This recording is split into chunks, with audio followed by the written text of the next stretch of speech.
বন্ধুরা, এটা নিয়ে কোনো সন্দেহ নেই যে বর্তমানে বিশ্বের শক্তিশালী দেশগুলির মধ্যে ভারত অন্যতম একটি দেশ।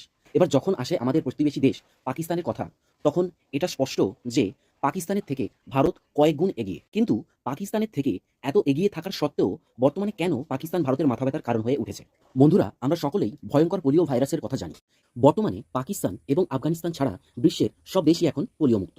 পাকিস্তানের মানুষদের মধ্যে এমন একটি গুজব ছড়ানো হয়েছে যে এই যে পোলিও ভ্যাকসিন যেটি তৈরি হয়েছে সেটি পশুর চর্বি দিয়ে, এবং যেহেতু পাকিস্তান একটি ইসলামিক কান্ট্রি, তাই এটাকে তারা হারাম বলে মনে করে।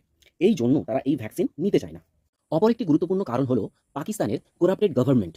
কিন্তু ব্যাপারটি হলো, এতে ভারতের আতঙ্কের প্রশ্ন উঠছে কেন? পাকিস্তান থেকে মানুষ ভারতে আসছে বা ভারত থেকে মানুষ পাকিস্তানে যাচ্ছে, এই যে যোগাযোগটা এখনো পর্যন্ত আছে। আর এই যাওয়া আসার কারণে ভারতে নতুন করে পোলিও ভাইরাসের সংক্রমণ দেখা দিতে পারে, এমনটি আশঙ্কা করা হচ্ছে। তাই ভারত সরকারকে এ বিষয়ে এখন সজাগ থাকতে হবে এবং উপযুক্ত পদক্ষেপ নিতে হবে।